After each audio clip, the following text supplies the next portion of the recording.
So ಇವತ್ತಿನ ವಿಷಯ on demand. ತುಂಬ ಜನ ಏನು ಮಾಡ್ತಾರೆ, ನಾವು ಯೂಟ್ಯೂಬ್ ವಿಡಿಯೋ ಮಾಡುವಾಗ, ಫೇಸ್ಬುಕ್ ವಿಡಿಯೋ ಮಾಡುವಾಗ ಕಮೆಂಟ್ನಲ್ಲಿ ಹೇಳ್ತಾರೆ, ಸರ್ ಮಿಸಸ್ ಪ್ರೆಗ್ನೆಂಟ್ ಇದ್ದಾರೆ, ಆ ಡ್ಯೂರಿಂಗ್ ಪ್ರೆಗ್ನೆನ್ಸಿ ನಾನು ಸೇಫ್ ಸೆಕ್ಸ್ ಅಂತ ಏನಾದರೂ ಇರುತ್ತಾ, ಮಾಡಬಹುದಾ, ಮಾಡಿದ್ರೆ ಯಾವ ತಿಂಗಳದಿಂದ ಮಾಡಬೇಕು, ಹೇಗೆ ಮಾಡಬೇಕು, ನಮ್ಮ ಬಾಡಿದು ವೇಟ್ ಹೆಂಗಿರಬೇಕು, ಪ್ರಿಕಾಷನ್ಸ್ ಏನಂತ ತಗೋಬೇಕು ಅಂತ ಎಲ್ಲ ಡೀಟೇಲಾಗಿ ಈ ವಿಷಯ ಬಗ್ಗೆ ನಾನು ಮಾತಾಡ್ತೀನಿ. ಸೊ ಫಸ್ಟು ಪ್ರೆಗ್ನೆನ್ಸಿ, ಆಮೇಲೆ ಅದರಲ್ಲಿ ಸೆಕ್ಸ್. ನಮ್ಮ ಹಳೆ ಪರಂಪರೆ ಪ್ರಕಾರ ಅಥವಾ ಹಳೆ ಸಿದ್ಧಾಂತ ಪ್ರಕಾರ ನೋಡಿದ್ರೆ ತುಂಬ ನಮ್ಮ ಹಿರಿಯರು ವಯಸ್ಸಾಗಿದ್ದವ್ರ ಮನೇಲಿ ಇರ್ತಾರೆ, ಒಂದ್ಸತಿ ನಿಂತಿದಾದ್ಮೇಲೆ ನಾವು ಸೇರಬಾರ್ದು ಅಂತ ಒಂದು ಹಳೆ ಏನಿದೆ ನಂಬಿಕೆ ಇದೆ. ಯಾಕಂದರೆ ಅವ್ರಿಗೆ ಏನು ಅನಿಸುತ್ತೆ, ಭಯ ಏನಂದರೆ ಗರ್ಭ ಏನಾದರೂ ಅಬಾರ್ಷನ್ ಆಗ್ಬೋದಾ, ಮಿಸ್ಕ್ಯಾರೇಜ್ ಆಗ್ಬೋದಾ ಅಂತ ಆ ಥರ ಒಂದು ಮೈಂಡ್ನಲ್ಲಿ ಡೌಟ್ ಇರುತ್ತೆ. ಸೊ ಇವೆಲ್ಲ ಮಿಕ್ಸು, ಎಲ್ಲ ಡೌಟ್ ಬಗ್ಗೆ ಇವತ್ತು ನಾನು ಕ್ಲಿಯರ್ ಆಗಿ ಮಾತಾಡ್ತೀನಿ. ಈ ವಿಡಿಯೋ ಸ್ವಲ್ಪ ಲೆಂತಿ ಆದರೆ ಆಗ್ಬೋದು, ಬಟ್ ಏನು ಮಾಡಿ ಲಾಸ್ಟ್ವರೆಗೆ ನೋಡಿ, ಬಿಕಾಸ್ ಇದರಲ್ಲಿ A to Z ಸೈನ್ಸ್ ಇದೆ. ಸುಮ್ಮನೆ ಏನೋ ಹೇಳ್ತಾ ಇಲ್ಲ, ಸೈನ್ಸ್ ಬಗ್ಗೆ ಹೇಳ್ತಾ ಇದ್ದೀನಿ. ಸೊ ಫಸ್ಟ್ ಪ್ರೆಗ್ನೆನ್ಸಿ, ಅದರಲ್ಲಿ ಆಗುವ ಲೈಂಗಿಕ ಕ್ರಿಯೆಗಳು. ಇವಾಗ ಪ್ರೆಗ್ನೆಂಟ್ ಆಗಿದ್ದಾಳೆ, ಆ ಪ್ರೆಗ್ನೆಂಟ್ ಇದ್ರೂ ಅದು ಸೆಕ್ಸ್ ಮಾಡಬೇಕಂತ ಇಚ್ಛೆ ಏನು ಹೋಗಲ್ಲ. ಅಥವಾ ವೈಫ್ ಪ್ರೆಗ್ನೆಂಟ್ ಇದ್ದಾಳೆ, ಈಗ ಹಸ್ಬೆಂಡ್ ಸೆಕ್ಸ್ ಇಚ್ಛೆ ಅದು ಏನು ಕಡಿಮೆ ಆಗುತ್ತಾ? ಅವನಿಗೆ ಇಚ್ಛೆ ಇದ್ದೇ ಇರುತ್ತೆ ಸೆಕ್ಸ್ ಮಾಡಬೇಕಂತ, ಬಟ್ ಅವನು ಎಲ್ಲಿ ಹೋಗ್ಬೇಕೀಗ?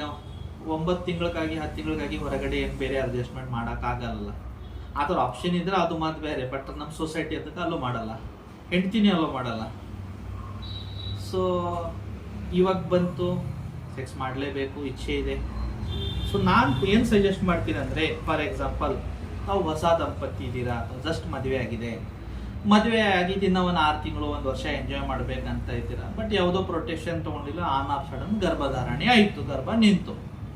ಈಗ ನೀವು ಅದು ಗರ್ಭನ ನೀವು ಕಂಟಿನ್ಯೂ ಮಾಡಬೇಕಂತ ಪ್ಲ್ಯಾನ್ ಮಾಡಿದ್ರೆ ಪ್ರೆಗ್ನೆನ್ಸಿ ಕಂಟಿನ್ಯೂ ಮಾಡ್ತಾ ಇದ್ದೀರಾ, ಯಾವ ತಿಂಗಳದಿಂದ ನೀವು ಸೇರಬೇಕು? ಸೊ ನನ್ನ ಓನ್ಲಿ ಸಜೆಷನ್ ಈಸ್ ಫಸ್ಟ್ ಒಂದು 3 ತಿಂಗಳು ಆದಷ್ಟು ಅವಾಯ್ಡ್ ಮಾಡಿ. ಯಾಕಂದರೆ ಈ ಟೈಮ್ನಲ್ಲಿ ಗರ್ಭ ಇನ್ನು ಸ್ಥಿರ ಆಗಿದ್ದೀರಲ್ಲ, ಇದು ಏನಿರುತ್ತೆ ಅಂದರೆ ವೀರ್ಯ ಹೊರಗಡೆ ಪೆನಿಸ್ದಿಂದ ಎಜಾಕ್ಯುಲೇಟ್ ಆದಮೇಲೆ ಯೋನಿ ಒಳಗಡೆ ಹೋದ್ಮೇಲೆ 2 ಫ್ಯಾಲೋಪಿಯನ್ ಟ್ಯೂಬ್ ಇರುತ್ತೆ ಫೀಮೇಲ್ ಬಾಡಿನಲ್ಲಿ, ರೈಟ್ ಫ್ಯಾಲೋಪಿಯನ್ ಟ್ಯೂಬ್ ಮತ್ತು ಲೆಫ್ಟ್ ಫ್ಯಾಲೋಪಿಯನ್ ಟ್ಯೂಬ್. ಈ ಎರಡರಲ್ಲಿ ಯಾವುದೋ ಒಂದು ಟ್ಯೂಬ್ನಲ್ಲಿ ಏನಾಗುತ್ತೆ, ಅಲ್ಲಿ ಝೈಗೋಟ್ ಫಾರ್ಮೇಷನ್ ಆಗುತ್ತೆ ಅಥವಾ ಎಂಬ್ರಿಯೋ ಆಗಿದಿರುತ್ತೆ. ಸೊ ಫಸ್ಟ್ ಒಂದು 6 to 8 ವೀಕ್ಸ್ ಅದು ಫ್ಯಾಲೋಪಿಯನ್ ಟ್ಯೂಬ್ದಿಂದ ಸ್ಲೋಲಿ ಏನಾಗುತ್ತೆ ಯೂಟ್ರಸ್ ಕಡೆ ಒಳಗಡೆ ಬಂದ್ಬಿಟ್ಟು ಆಮೇಲೆ ಇಲ್ಲಿ ಸ್ಟಿಕ್ ಆಗೋದು ಪ್ರಯತ್ನ ಮಾಡುತ್ತೆ. ಆಮೇಲೆ ಒಂದು 12th ವೀಕು 16th ವೀಕ್ನಲ್ಲಿ ಸ್ಲೋಲಿ ಅಲ್ಲಿ ಸ್ಟಿಕ್ ಆಗಿಬಿಡುತ್ತೆ. ಆವಾಗ ಏನಾಗುತ್ತೆ, ಸ್ಲೋಲಿ ಗರ್ಭ ಬೆಳೆಯಕ್ಕೆ ಸ್ಟಾರ್ಟ್ ಆಗುತ್ತೆ. ಡ್ಯೂರಿಂಗ್ ಈ 2 ತಿಂಗಳು 3 ತಿಂಗಳು ಒಳಗಡೆ ಇನ್ನು ಅದು ಟ್ರಾನ್ಸ್ಪೋರ್ಟೇಷನ್ ರೂಪ್ನಲ್ಲಿನೇ ಇರುತ್ತೆ. ಆ ಟೈಮ್ನಲ್ಲಿ ನೀವು ಸೆಕ್ಸ್ ಏನಾದರೂ ಮಾಡಿದ್ರೆ ಅಥವಾ ಫೋರ್ಸ್ಫುಲ್ ಸೆಕ್ಸ್ ಏನಾದರೂ ಮಾಡಿದ್ರೆ ಆವಾಗ ಏನಾಗುತ್ತೆ, possibility of miscarriage or abortion ಜಾಸ್ತಿ ಆಗುತ್ತೆ.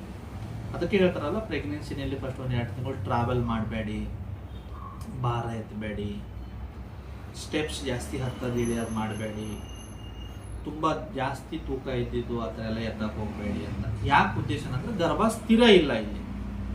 ಸೊ ಫಸ್ಟ್ 1-3 ಮಂತ್ಸ್ ಹೋಯ್ತು, ಡಿಲೀಟ್, ಓಕೆ. ಇವಾಗ 3 ತಿಂಗಳಾದಮೇಲೆ ಗಂಡ ಹೆಂಡತಿ ಸೇರ್ಬೋದು.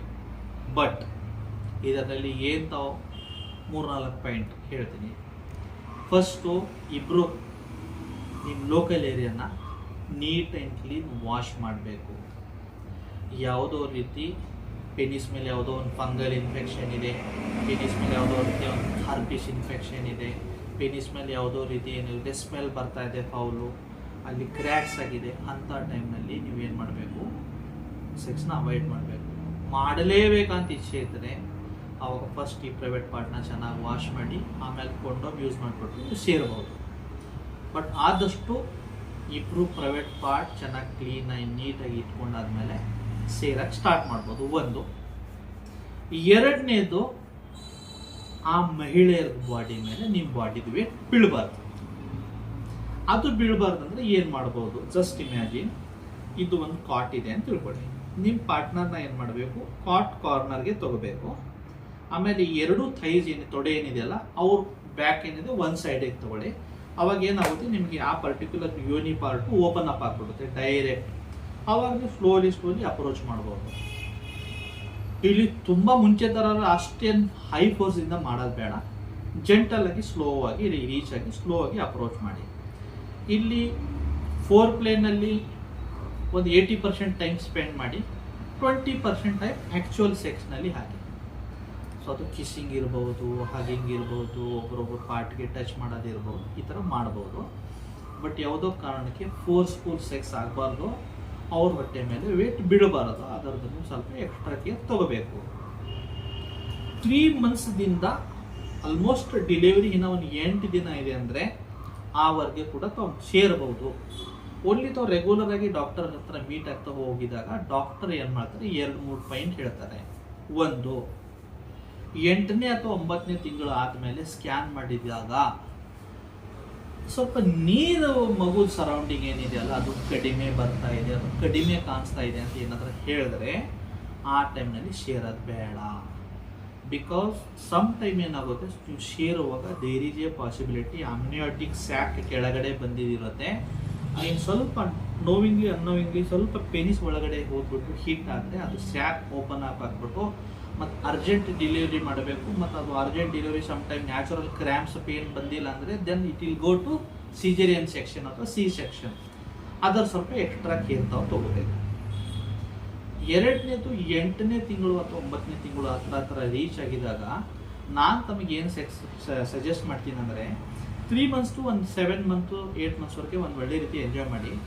8 ತಿಂಗಳಿಂದ 9 ತಿಂಗಳು ಅಥವಾ 9 ತಿಂಗಳು 10 ದಿವಸ ಡೆಲಿವರಿ ಆಗೋವರೆಗೆ ಸ್ವಲ್ಪ ಕಿಸ್ಸು, ಹಗ್ಗು, ಅಥವಾ ಜಸ್ಟ್ ಒಂದು ಫಾರ್ ಎಕ್ಸಾಂಪಲ್ ನೀವು ಹುಡುಗರು ಇದ್ದೀರಪ್ಪ, ಈಗ ಸದ್ಯಕ್ಕೆ ಸೆಕ್ಸ್ ಮಾಡೋದು ಬೇಡ, if in case wife's is willing for oral sex, ಆಕೆ ಹತ್ರ ನೀವು ಓರಲ್ ಸೆಕ್ಸ್ ಮಾಡ್ಕೊಳ್ಳಿ, ನಿಮ್ಮ ಸ್ಟಿಮ್ಯುಲೇಷನ್ನ ಕಂಟ್ರೋಲ್ ಮಾಡ್ಕೊಳ್ಳಿ. ಬಟ್ ಯಾವುದೋ ಕಾರಣಕ್ಕೆ ಯೂನಿಯನಲ್ಲಿ ಫೋರ್ಸ್ಫುಲ್ ಸೆಕ್ಸ್ ಮಾಡೋಕ್ಕೆ ಹೋಗಬೇಡಿ. ಅದರ ಜೊತೆಗೆ ಸರ್ಟನ್ ಪಾಯಿಂಟ್ಸ್ ನಾನು ಹೇಳ್ತೀನಿ. ಪ್ರೆಗ್ನೆನ್ಸಿನಲ್ಲಿ ಏನಿರುತ್ತೆ, ಈ ಮಗು ಏನಿರುತ್ತಲ್ಲ, ಮಗುಗೆ ಒಂದು ಪ್ರೊಟೆಕ್ಷನ್ ಇರುತ್ತೆ, ಆಮ್ನಿಯಾಟಿಕ್ ಸ್ಯಾಕ್ ಅಂತೀವಿ. ಆ ಲೋಕನೇ ಬೇರೆ, ಆ ಲೋಕಿಗೆ ನಮ್ಮ ಹೊರಗಡೆ ಲೋಕಿಗೆ ಡೈರೆಕ್ಟ್ ಕನೆಕ್ಷನ್ ಆಗಲ್ಲ.